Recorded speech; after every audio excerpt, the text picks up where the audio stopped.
है ना। लेकिन कांग्रेस का प्रत्याशी इस बार दमदार है, कांटे की टक्कर है। बताने को भाजपा कुछ भी बताए, मीडिया में प्रचारित करे, लेकिन अंदर खाने में हवा भाजपा की गोल है। लेकिन नमस्कार, SRK न्यूज चैनल से मैं कौस्तुभ दुबे आप सभी का स्वागत करता हूं। यहां हम लोग अभी उपस्थित है रीवा में, और साथ में यहां पास हमारे साथ में कुछ लोग हैं जिनसे चर्चा करेंगे चुनावी माहौल की।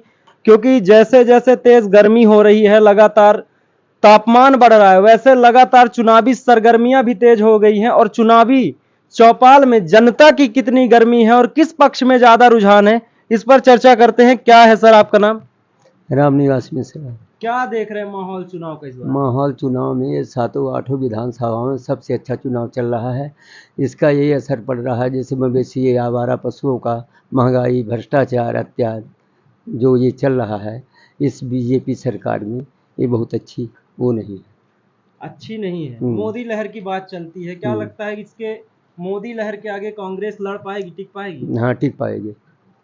सबसे बड़ा जो बहुत अच्छा रुझान चल रहा है। रुझान अच्छा। हाँ। विधानसभा में भी चुनाव में देखा गया था एक तरफा। हाँ, बिल्कुल एक तरफा। उसके बाद हार गई कांग्रेस। तो इस बार भी सेम स्थिति? नहीं, इस बार बदली हुई है बिल्कुल, हर विधानसभाओं में। क्या मुद्दा लेकर वोट देने जा रहे हैं? क्योंकि हर बार एक ही नाम चलता है, बीजेपी ने विकास किया है, रीवा का विकास हुआ है। हाँ। ऐसे में कांग्रेस को वोट क्यों दो लोग? जनता कहीं ना कहीं इसमें असमंजस में फिर वोट बीजेपी में पड़ जाता है। नहीं, इस बार बिल्कुल जो जनता का रुझान है ना, ये महंगाई, भ्रष्टाचार, आवारा पशुओं का, खासकर किसानों के ऊपर जो ये सब वो है, इस पर विशेषकर ध्यान दिया जा रहा है। चलिए, आपको क्या लगता है शिक्षा के क्षेत्र में, रोजगार के क्षेत्र में रीवा कितना विकास किया है? लगभग 10 साल हुई महंगाई की मार। अब की बार कांग्रेस सरकार। क्यों कांग्रेस सरकार? क्यों? आप बताइए, बीजेपी क्यों आए?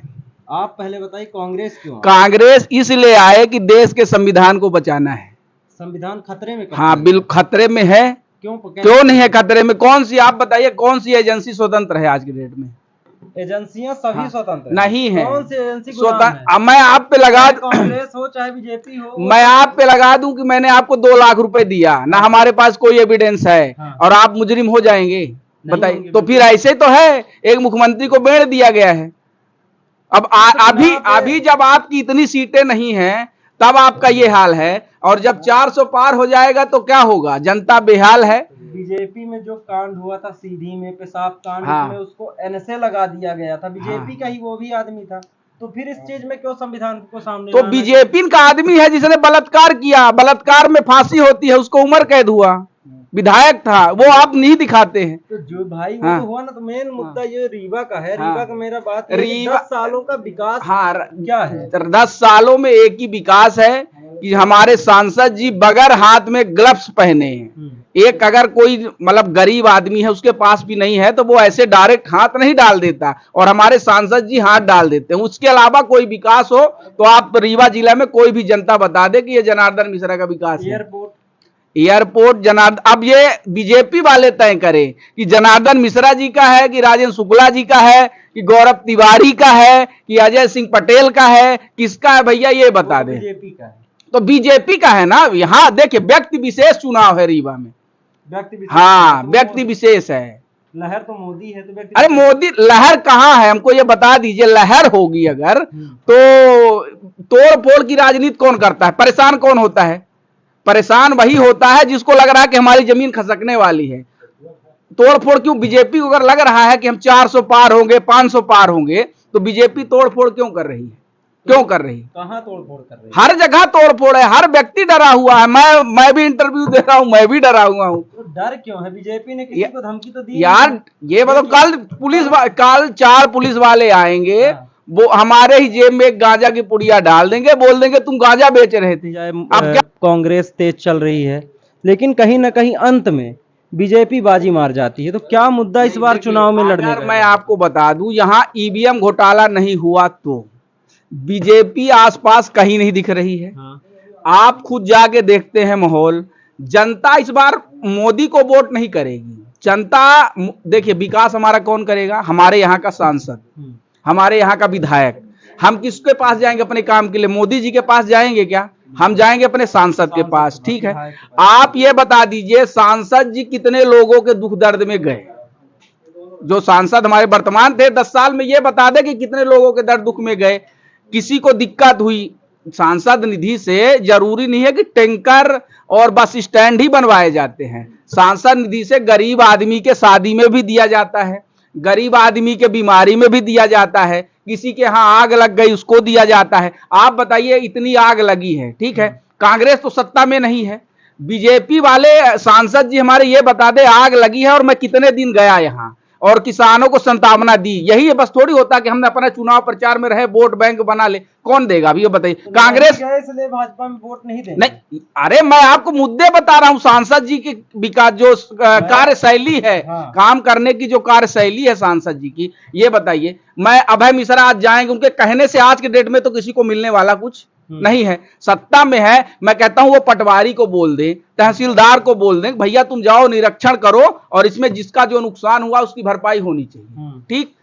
प्लस बेरोजगारी मुद्दा है, सांसद जी ये बता दे कि यहाँ प्राइवेट ही नौकरी, सरकारी तो छोड़िए उनके बस की है ही नहीं, प्राइवेट नौकरी कितने लोगों को दिलवा दिए कि हमने यहाँ सिफारिश कर दिया यहाँ नौकरी लग गई। सांसद जी आपके घर में कितने लोग बेरोजगार हैं? हर सभी बेरोजगार हैं, क्यों? अपना मेहनत करके खा रहे हैं। बात की, लोगों से बात हुई, काफी एक्सपीरियंस लोग थे, उन्होंने कहा कि जो कैपेबल नहीं है, जो करना नहीं चाहता वो बेरोजगार है, बाकी नौकरियां तो हैं, लोग पा रहे हैं। कहाँ पा रहे हैं यही तो हमको भी बता दीजिए। आपको रोजगार मिला है, आपको अगर रोजगार मिलता आप इस लाइन पे क्यों आते? आप पढ़ाई किए हैं, आप बीएससी फाइनल आप टीआरएस कॉलेज से किए हैं, सुनिए आप टीआरएस कॉलेज से किए, टीआरएस कॉलेज रीवा की नंबर 1 कॉलेज है, आप वहां से इसीलिए पढ़ाई किए हैं। पढ़ाई करने के बाद क्या होता है? पढ़ाई करने का आज की डेट में मतलब क्या है? आप चाहे इस टीआरएस में पढ़ लीजिए, चाहे आप आईआईएम से कर लीजिए, अब टैलेंट की बात है वो तो जाएगा ही जाएगा, हर व्यक्ति के पास तो टैलेंट नहीं है, पर जब नौकरी ही नहीं रहेगी तो कहां जाएगा नौकरी करने, बताइए।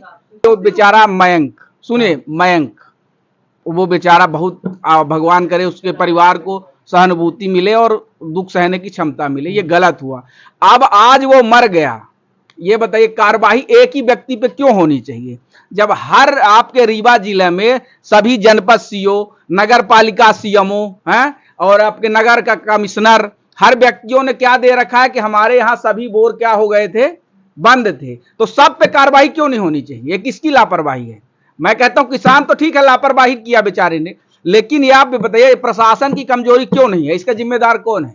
आप आज के डेट में आप कांग्रेस की बात कर रहे हैं, आज के डेट में आपका कोई सिफारिश नहीं हो, आप चले जाइए आधार कार्ड, अगर सरकारी कार्यालय में आप आधार कार्ड सुधरवा के दिखवा लीजिए बगैर सिफारिश के, आप सुपर स्पेशलिस्ट में चले जाइए, आपका सिफारिश नहीं हो तो आप ओपीडी की पर्ची कटवा के दिखा दीजिए। एक सेकंड इसको काटूं भैया, थोड़ा ये कहिए अपना ये बात से सहमत है का कि जिस बात पे ये मुद्दा उठाया गया, इतने आरोप लगाए गए कि आधार कार्ड नहीं बनवा सका। देखिए भैया, ये लोकतंत्र है, इसमें सबको अपने विचार रखने का पूरा अधिकार है और सबको अपनी स्वेच्छा से मतदान का अधिकार है। लेकिन आज अभी आप जहाँ इस रोड पे बैठे हुए हैं, जहाँ पर आप ये इंटरव्यू ले रहे हैं, आज से 10 साल पहले जाइए तो इस रोड के बारे में देखिए क्या हुआ करता था यहाँ। चाहे रीवा में सोलर प्लांट हो, चाहे टनल हो, देश की प्रमुख टनलों में एक है ना, इंजीनियरिंग कॉलेज हो, नया वो हो, आपका न्यायालय हो, सभी बहुत तेज़ी से विकास हुआ है।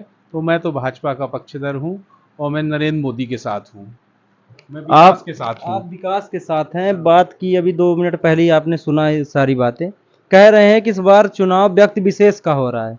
क्या आप लोग क्या लग रहा है व्यक्ति विशेष का है या मोदी लहर? भैया देखिए, एक बात मैं साफ साफ आपको बता देना चाहता हूं बिना किसी राग रपेट के, चंद्रमण जी को अटल जी के नाम पर जनता जिंदा मक्खी के नाम पर ली थी, उसी तरह मोदी जी के नाम पे जनार्दन मिश्रा को जिंदा मक्खी की तरह लीला जाएगा। विकल्पहीनता के कारण जनार्दन मिश्रा जी सांसद रीवा के हैं और हो सकता है इस बार भी रहें। ये सब कटु सत्य है, ये सब जानते हैं, चाहे कांग्रेस वाले हों, चाहे भाजपा वाले हों, चाहे आम जनता, है ना। लेकिन कांग्रेस का प्रत्याशी इस बार दमदार है, कांटे की टक्कर है। बताने को भाजपा कुछ भी बताए, मीडिया में प्रचारित करे, लेकिन अंदर खाने में हवा भाजपा की गोल है। लेकिन अंततः मेरा जो दृष्टिकोण है, अंततः बीजेपी जीत जाएगी। बीजेपी जीत जाएगी। अपना कितना मैं आपके सभी बातों का जवाब देता हूं। सोलर प्लांट बीजेपी के सरकार में आया और मैं ये जानना चाहता हूं हमारे सांसद जी और उप मंत्री जी से कि यहाँ के लोगों को, कितने लोगों को सिक्योरिटी गार्ड की नौकरी मिली, और तो छोड़ दीजिए प्राइवेट ही मिलती है सिक्योरिटी, वहां टेंडर होता है, कितने लोगों को मिली। ठीक, ये आपकी रोड बन रही है, इसमें से कितने लोग खुश हैं? देखिए हर जगह तोड़ फोड़ के ये फ्लाईओवर बनाने से कितने लोग खुश हैं? आप सबसे पहले ये बात बता दीजिए। और हमारे जो मुख्यमंत्री जी हैं यहाँ सब बेच रहे हैं, पूरी सरकारी जमीनें बेच बेच के पार्क बना देना और बिल्डिंग बना देना। अगर विकास है, सस्ती कौड़ियों के भाव में आप खरीदने जा रहे हैं जमीन, आप जाके पता करिए रीवा में क्या माहौल है, कि कितनी महंगाई है जमीन की। और हमारे मुख्यमंत्री जी कौड़ियों के भाव में क्या कर रहे हैं? जमीनों को अगर बेच देना ही विकास है तो हम इसको विकास मानते हैं। और आपने ही कहा, मैं ये जनता क्यों यशमैन को सांसद बनाए, ये मैं जानना चाहता हूं। जनता क्यों यशमैन को बनाए? हमारी क्या मजबूरी है? जब हमारे पास एक अच्छा प्रत्याशी है तो हम उसको क्यों नहीं चुनेंगे? क्यों नहीं चुनेंगे, ये बताइए। यशमैन को क्यों चुने जनता? भाई देखिए, जनता को चुनना है, कोई यशमैन है कि नहीं है, इससे कोई मतलब नहीं है। जनता को चुनना है, चाहे दोनों प्रत्याशी उसके सामने हैं, ना मेरा दबाव है ना आपका दबाव है। जो नेचुरली रूप से जो ज्यादा वोट पाएगा वो जीतेगा, है ना। यसमैन अगर कोई किसी का यसमैन है तो हर व्यक्ति अपने यसमैन को देता है। अभय मिश्रा जी ने क्यों अपनी पत्नी को टिकट दिलवाया है? क्योंकि वो उनकी धर्म पत्नी है, भाजपा से विधायक रह चुकी है। न दिलवाते किसी और दूसरे प्रत्याशी को मिलता तो क्या इतनी मेहनत करते? तो वो उनकी यसमैन है, वो तो उनकी धर्म पत्नी हुई, लेकिन वो तो नहीं है। जनार्दन मिश्रा जी तो राजेंद्र शुक्ला कुछ नहीं है, कहने को तो कोई किसी, आप ही कह रहे हैं आपके यसमैन है। आप इंटरव्यू, मैं कह रहा हूं आप इंटरव्यू पैसा लेके कर रहे हो यहाँ पे। बिल्कुल, कहने को कुछ भी कह सकते हैं, लेकिन हम नहीं कह रहे। मैं कह रहा हूँ आपका ये इंटरव्यू प्रायोजित है, आप अभय मिश्रा से पैसा लेके कर रहे हो और ये कह देंगे कि आप राजेंद्र शुक्ला से पैसा लेके कर रहे हो, तो आप क्या कर रहे हो? तो उस समय आपका ओपिनियन न मांगा जाएगा कि आप क्या है। क्या है कि आदमी अगर इस पक्ष में दिखा दे तो गोदी हो जाता है, उस पक्ष में दिखा दे तो कांग्रेसी हो जाता है। मैं मानता हूं मीडिया को किसी दबाव में रहने की जरूरत नहीं है।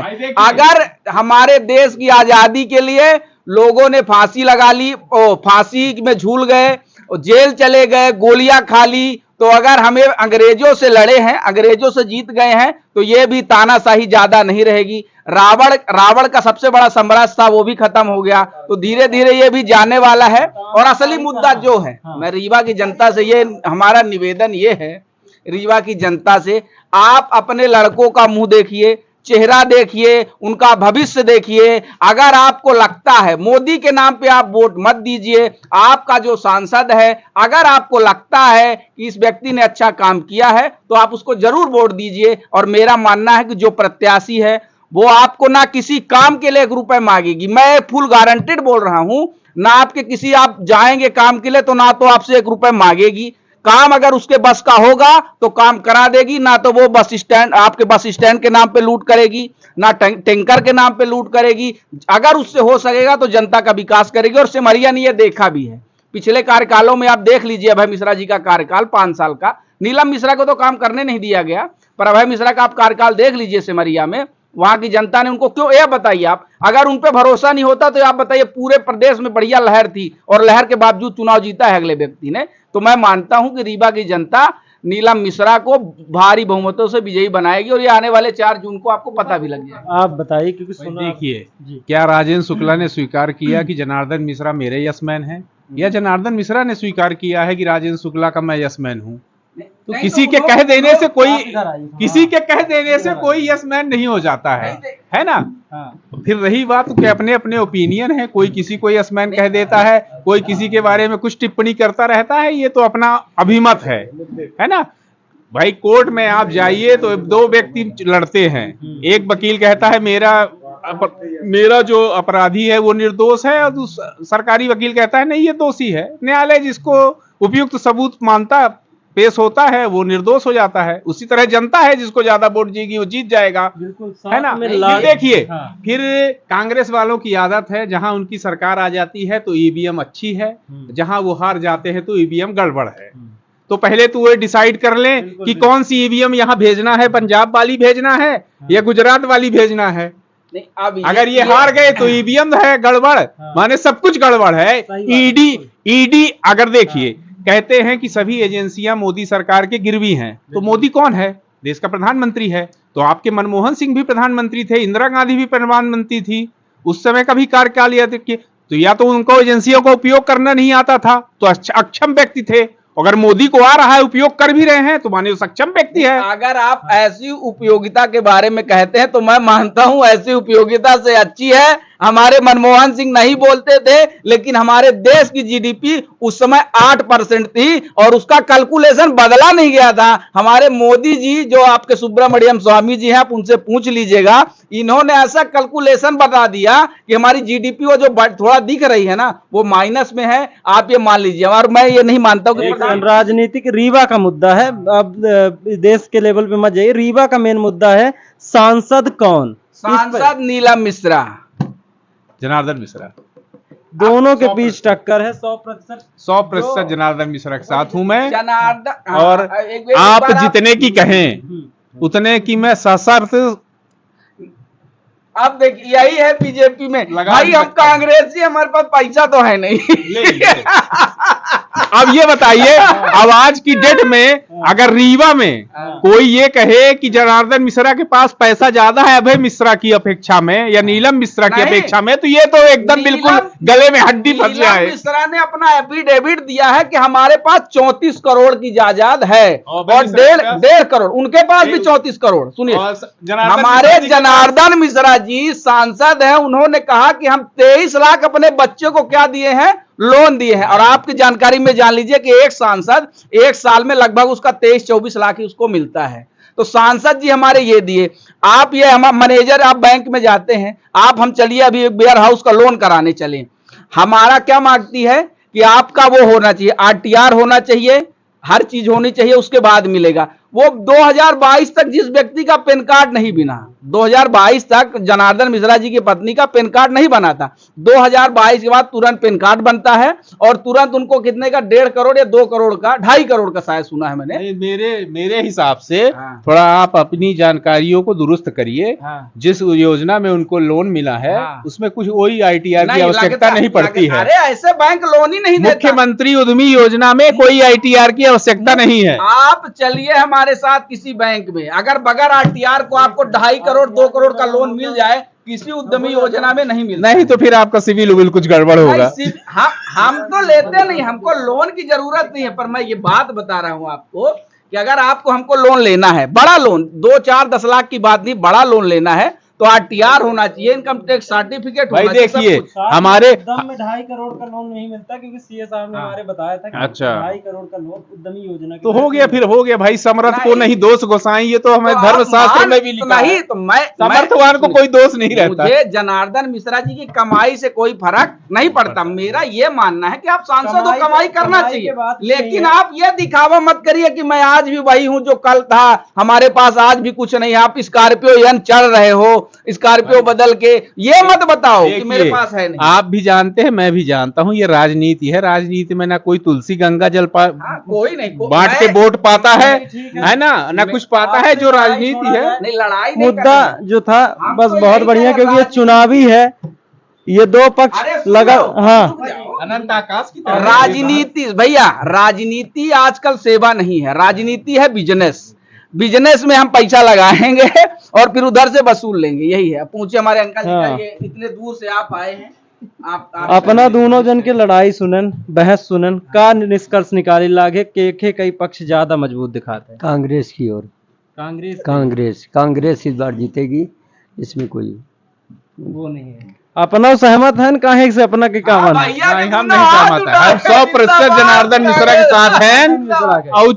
और 5 जून का अपना के साथ मिठाई खा जनार्दन। बहुत अगर आपको लगता है तो आपको भी बधाई एवं शुभकामनाएं। जो जीतेगा हमारा सांसद तो वही होगा। ये आपसी लड़ाई है, किसी का देखिए, ना तो हमारा जनार्दन मिश्रा जी से कोई दुश्मनी है, ना अभय मिश्रा जी से कोई प्रेम है, केवल वैचारिक लड़ाई है। हमें लगता है कि ये सही नहीं है, उन्हें लगता है कि हम सही नहीं है, बस केवल यही है। अब देखते हैं, क्योंकि ये लड़ाई जो है चुनाव है विचारधाराओं का, इसमें क्या निष्कर्ष निकलता है। 26 तारीख को वोटिंग होती है, किस विचारधारा से वोट पड़ेगा, और साथ में ये 4 जून को रिजल्ट आना है, उसका दोनों विचारधाराओं की लड़ाई में कौन विजयी होता है, जल्दी आपको अपडेट देंगे। तब तक के लिए हमारे चैनल को लाइक कीजिए, शेयर कीजिए, सब्सक्राइब कीजिए।